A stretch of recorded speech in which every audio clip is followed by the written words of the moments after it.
Welcome to Kaleidoscope Let's Talk.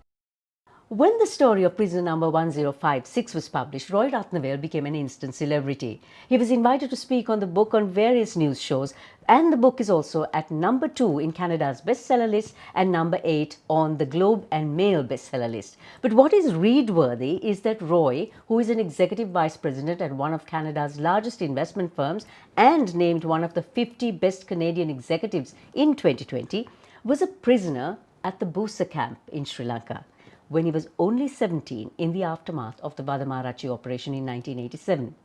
His story is harrowing, but it also opens a chapter in Sri Lanka's history that many would like to forget. Roy speaks exclusively to Kaleidoscope this week from Canada, taking us through his prison time, his father's tragic death, his beginnings in Canada, and his climb to freedom and stardom. Welcome, Roy. Prisoner number 1056 is harrowing. It's astonishing and it's engaging. Why did you decide to publish your memoirs, and why now? The reason I wanted to publish this book was for three reasons. One, first, to tell a story of a tortured teenager who fled war and oppression from his former birthland. And the second is to really give a voice to the next generation of Tamil men and women who are coming of age in Canada and other Western nations, to tell their story or their parents' story fleeing Sri Lanka. And third reason is to really celebrate freedom and democracy and what can happen when you give people freedom and democracy, and how society can thrive and function and be successful and be at peace at the same time. Well, you've had to overcome almost impossible odds to get to where you are. How did you keep going when things just seemed hopeless? My father sent me to Canada I remember him telling me very vividly when I was leaving from Karnataka Airport on April 18th, 1988, he said, "I don't want you to survive, I want you to live." And so that was my mantra in a way. When I came here, I had to honor his word to build a life of prosperity and happiness. And I was single-minded on that objective. So how did you become prisoner number 1056? Our ancestral homeland, this town is Point Pedro. In May of 1987, there was a operation called Operation Liberation that was orchestrated by the Sri Lankan Army. And during that time, I was rounded up along with 2,500 other prisoners and put on a cargo ship and sent to Busa camp at the age of 17. So tell me about your time in prison. What was it like, and how did you get out?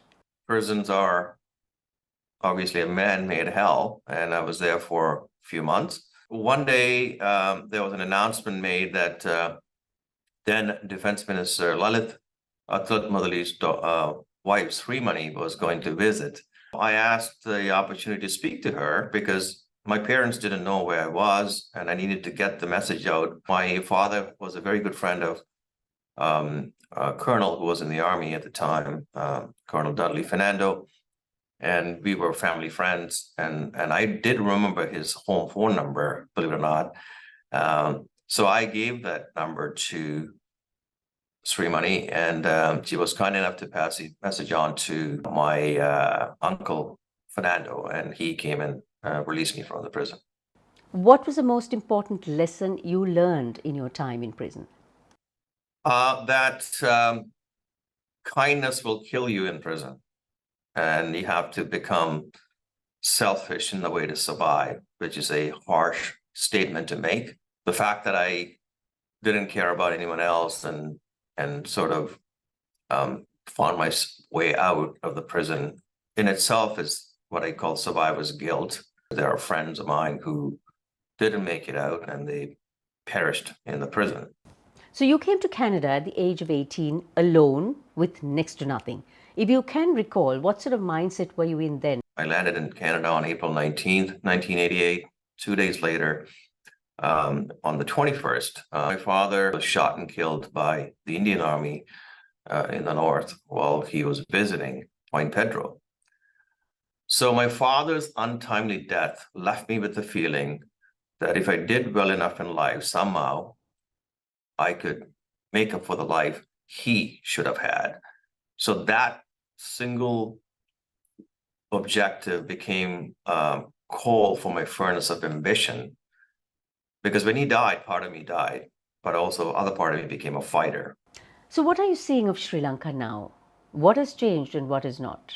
I truly believe that the decline of Sri Lanka's moral fiber represents the single most serious threat to its survival. I'm afraid at the core, Sri Lanka hasn't changed since 1948 by electing the same type of politicians who play racial divisive games. They have brought this country to its knees, and it's so sad to see that. And it's basically the country's doing the same thing over and over again and expecting a different result. Don't miss out on our weekly program. Subscribe and follow us on YouTube, Facebook, Instagram, and LinkedIn.